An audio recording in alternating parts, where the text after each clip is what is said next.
Bonjour, c'est Sylvia Ricci-Lempen pour Trousp.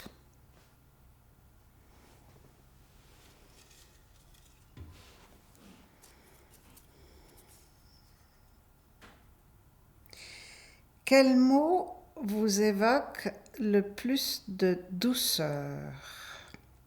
Certainement pas chocolat parce que je ne suis pas une grande amatrice de sucreries, mais je dirais plutôt quelque chose qui serait une crème ou une huile de massage, quelque chose qui pénètre dans la peau et qui nous fait nous sentir mieux une fois que ça a été massé. Si votre maison brûle, qu'aimeriez-vous sauver en premier? Là aussi, j'ai envie de commencer par quelque chose de négatif. Certainement pas les bijoux, certainement pas les choses précieuses, mais évidemment, pour une écrivaine, la réaction immédiate, c'est de dire mon ordinateur, avec dedans tous mes textes, bien qu'ils soient tous sauvegardés sur le cloud, et donc en fait l'objet ordinateur matériel n'est pas si important que ça, mais il me semble que je perdrais une partie de moi-même si je laissais mon ordinateur brûler dans les flammes.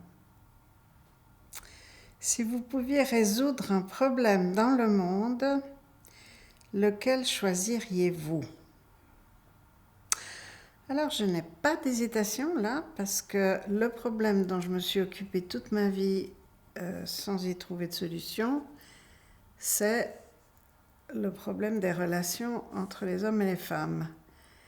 Et en fait, je pense que c'est un problème beaucoup plus compliqué que ce que l'on imagine généralement.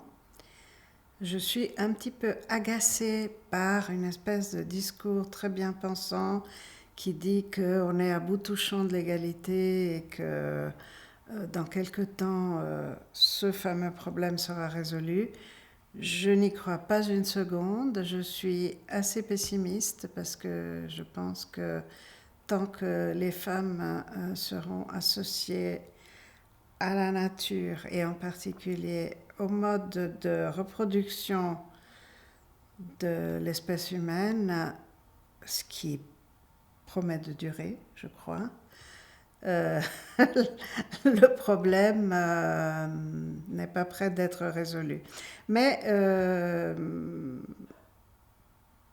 je suis quelqu'un qui aime penser et je continue à y penser très souvent.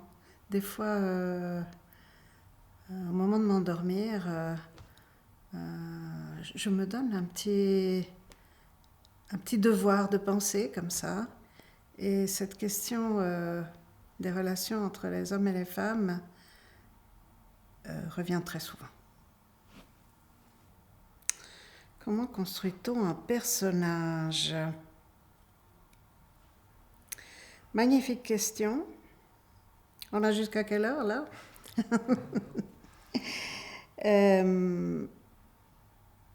Le personnage se construit très très progressivement.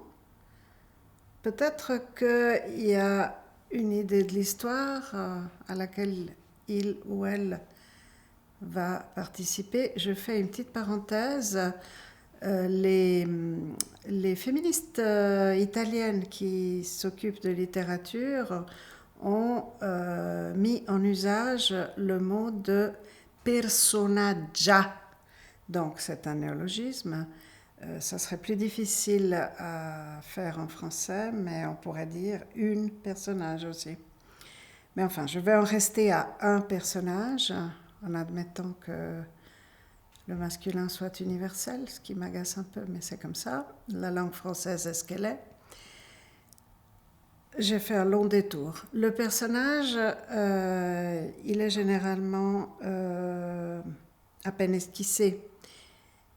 Il y a une idée de base, mais sa personnalité, la personnalité du personnage se construit vraiment au fur et à mesure que je raconte son histoire ou que je l'introduis dans l'histoire des autres. Je crois que vraiment, ce que je n'aime pas faire, c'est d'hériter d'un personnage dont le caractère et dont le tempérament, les motivations seraient déjà prédéfinis. Comme ma manière d'écrire implique d'essayer d'entrer dans la tête de mes personnages, il s'y passe des choses absolument fabuleuses qui ne peuvent que se développer petit à petit dans le courant de l'écriture. Que pensez-vous de cette citation ? Gardez courage en sachant au préalable qu'on sera vaincu et aller au combat. C'est ça la littérature. Roberto Bolaño. Je suis tout à fait d'accord sur la notion de courage. D'une part parce que personne ne nous demande d'écrire, sauf à être une célébrité mondiale avec 12 000 éditeurs qui sont à l'affût de notre prochaine production, ce qui n'est évidemment pas mon cas. Donc il faut déjà du courage pour décider de se consacrer à une activité que personne n'attend finalement. Et puis il y a le courage intrinsèque de l'écriture qui est d'affronter l'inconnu et qui est aussi de se trouver confronté à sa propre incapacité à écrire, je ne dis pas le livre parfait, mais enfin à trouver toujours la manière juste de dire quelque chose. Il faut aussi du courage pour renoncer à l'idée que les mots sont là pour que nous les utilisions pour dire quelque chose de préconçu. Ça, c'est vraiment quelque chose qu'il m'importe de dire, parce que la recherche qu'on met en œuvre dans l'écriture, ce n'est pas la recherche d'une forme par rapport à un fond, horrible distinction à mon sens, c'est la recherche de quelque chose qui n'est pas préconçu, dont on ne sait pas très bien où ça va nous mener, et où notamment il n'y a pas d'un côté quelque chose qui doit être dit et de l'autre côté la manière dont ça doit être dit. Tout ça est extrêmement difficile et je comprends très bien que les gens qui n'écrivent pas se demandent pourquoi on est cinglé au point de consacrer des heures, des jours, des mois, des années et des décennies à cette recherche que personne n'attend et qui va effectivement, comme le dit Bolaño, obligatoirement échouer. Quel est le grand fantasme du romancier ? Ah, mais ça, j'aime pas comme question, parce que on n'a pas tous les mêmes de fantasmes. Moi, mon fantasme, c'est d'arriver... Je ne peux parler que du mien. Mon fantasme à moi, c'est d'arriver à exprimer par l'esthétique de ce que j'écris la complexité insondable de ce continuum qu'est l'être humain, continuum de corps, d'émotions, de pensée, d'intellect, d'ouverture et de fermeture, etc. Moi, ce qui m'intéresse, c'est ça mon fantasme. Arriver à restituer ce que moi-même je suis incapable d'observer dans mon propre vécu intérieur. C'est absolument inatteignable, mais Je crois que parfois ça m'est arrivé d'y réussir. Et donc, ça n'empêche pas le fantasme, évidemment, de continuer à exister parce qu'on n'en a jamais assez. Mais je crois que de nourrir ce fantasme, ça m'a offert de temps en temps quelques gratifications, ce qui est déjà un énorme cadeau quand on écrit. Ou alors là, j'aimerais bien avoir sous la main le concepteur ou la conceptrice de la question, parce que je ne sais pas ce qu'elle veut dire. Quelle qualité préférez-vous chez l'homme? L'homme? L'homme? Quel homme? Homme? Le mâle? Comme je suis une femme, je pourrais répondre à cette question. Ou bien chez l'homme, être humain? Ben, je vais vous dire chez l'homme masculin. C'est peut-être pas ce qu'on attend de moi, mais moi, quand je vois le mot homme, je pense plutôt à l'une des deux catégories qui composent l'humanité, sans compter qu'il y en a plusieurs autres, surtout de nos jours. Alors, moi, ce que j'apprécie le plus chez l'homme en tant qu'être masculin, c'est la capacité de se mettre en danger face aux autres. C'est une qualité assez rare. De s'exposer. L'écriture est-elle une discipline? Alors, si la question consiste à demander s'il faut de la discipline pour écrire, en ce qui me concerne, non, ou plutôt dans l'autre sens. C'est-à-dire que la discipline que je dois m'infliger quand j'écris, c'est la discipline d'arrêter d'écrire et de faire les innombrables autres choses, pour rester poli, enquiquinantes de l'existence. Voilà, je n'ai jamais connu de ma vie ce sentiment qui serait de dire il faudrait que je me mette à écrire et j'ai pas envie ou je suis pas en forme. Non, c'est tout le contraire. J'ai jamais eu assez de temps pour écrire et l'écriture a toujours été une jouissance. Comment commence-t-on un roman? En ce qui me concerne, il n'y a pas de méthode et il n'y a pas non plus de récurrence. Je n'ai jamais commencé un roman de la même manière dont j'avais commencé les autres.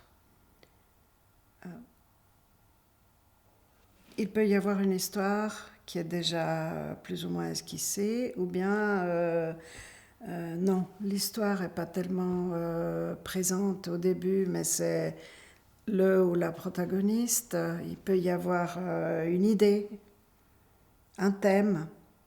Donc ça dépend un peu de ce qui est là au moment où on commence, de la motivation qui nous pousse à écrire ce roman-là. Donc vraiment, c'est clair, tout le monde vous dira ça, on attrape un bout, on attrape quelque chose, une image dans le roman qui sort cet automne aux éditions d'en bas qui s'intitule Cara Clarisse et qui est une traduction d'un livre que j'avais écrit en italien. La première image, c'est un moineau mort qui flotte à la surface de la piscine d'une villa cossue du canton de Zurich. Ça, c'est une image forte qui m'est venue comme ça et qui a entraîné beaucoup de choses ensuite dans l'écriture de ce roman. Mais oui, je pense quand même qu'on ne peut pas se passer d'une image forte au début, mais est-ce que c'est vraiment cette image-là qui portera le sens du livre ou pas? Ça dépend, c'est vraiment très variable. Avec quel écrivain décédé ressuscité pour une soirée aimeriez-vous boire une bière au coin du feu?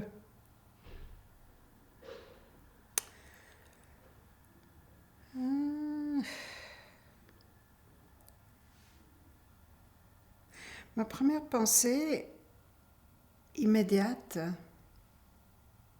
a été pour Annelise Gorbetti, qui était ma contemporaine. Elle avait 2 ans plus que moi, et dont on commémore en septembre les 10 ans de la mort. Mais je ne sais pas si c'est du jeu de parler d'Annelise, parce que je la connaissais, en fait. Donc, cette éventuelle conversation, qui serait certainement très riche, ne sera que la suite d'autres conversations. Mais j'en reste quand même, d'une part, aux femmes et d'autre part à l'horizon roman. Certainement, j'aimerais, je ne sais pas si elle buvait de la bière, mais enfin, boire quelque chose ou passer une soirée avec Alice Riva.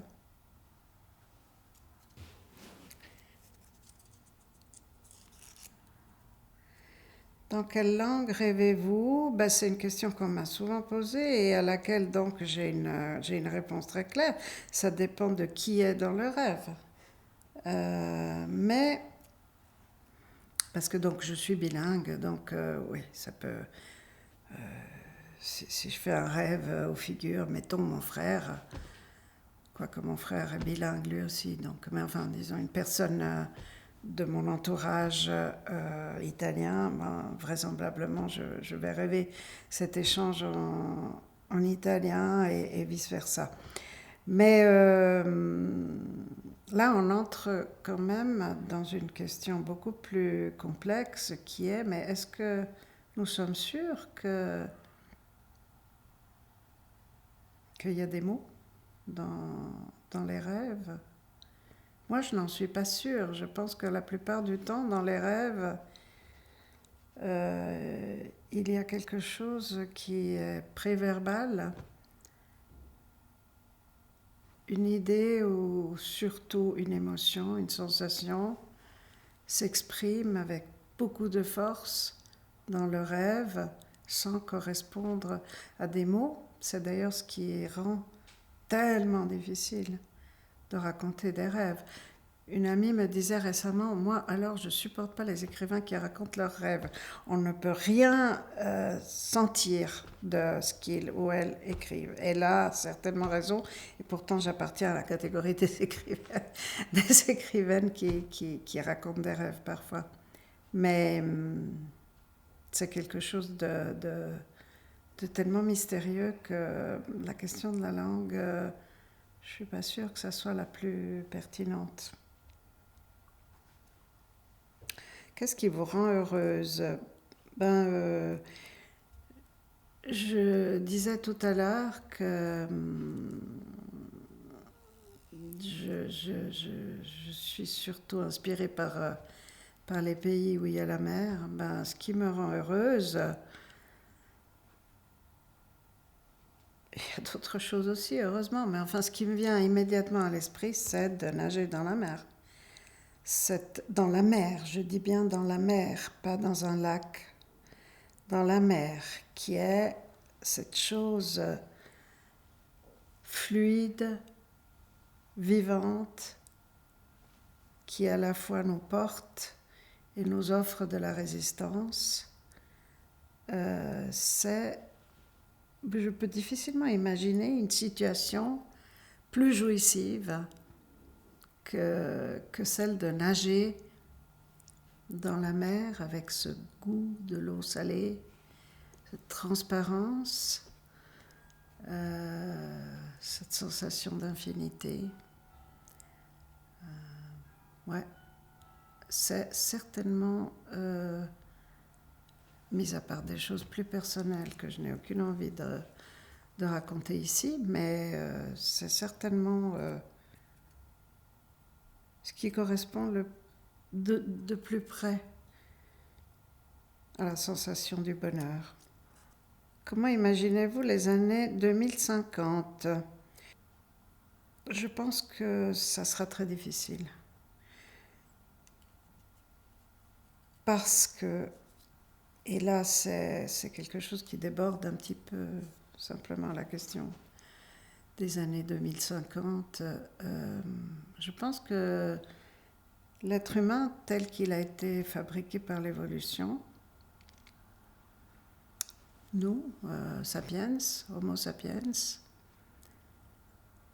donc je ne parle pas de nature humaine, j'aime pas la notion de nature, mais l'évolution a fait de nous quelque chose, et elle a fait de nous quelque chose qui n'a pas pour préoccupation principale de sauvegarder ni l'humanité ni la planète. Ça peut paraître très violent ce que je dis, mais si l'être humain, sapiens, était préoccupé par l'avenir de ses semblables et de la planète, ça se saurait et ça se verrait.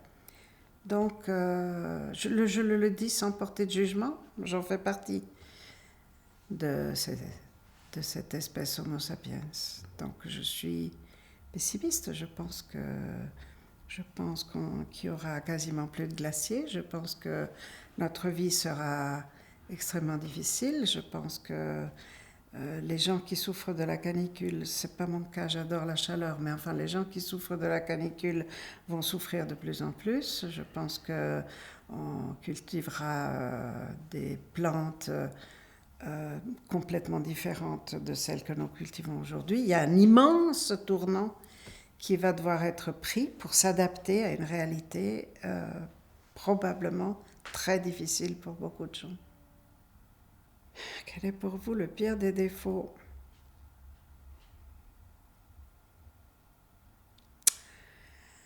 Ouais, je vais aggraver mon cas parce que je pourrais faire une réponse politiquement correcte.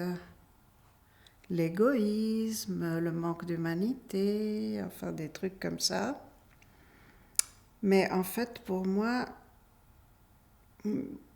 oui, je sais que je vais me faire taper sur les doigts. Pour moi, le pire des défauts, c'est d'être bête. Donc, j'avoue que je préfère parler avec quelqu'un d'intelligent et de méchant que de parler avec quelqu'un qui est gentil et bête. Je signe mon arrêt de mort, là. Mais enfin, voilà. Quel métier n'auriez-vous pas aimé faire ? Oh, mais c'est très clair, couturière. Parce que je n'aime pas les travaux de précision. C'est pas la question du travail manuel. Il y a des choses manuelles que j'aime faire. Mais la couture, ce travail minutieux. De quel auteur suisse aimeriez-vous offrir un livre à un ami vivant à l'étranger ? Bon, je ne peux pas revenir sur les deux autrices dont j'ai parlé, et notamment sur Alice Riva, que j'aime vraiment beaucoup, qui est pour moi un phare. Allez, je vais essayer de trouver un homme. Il faut que je trouve un homme, là. Allez, Ramu.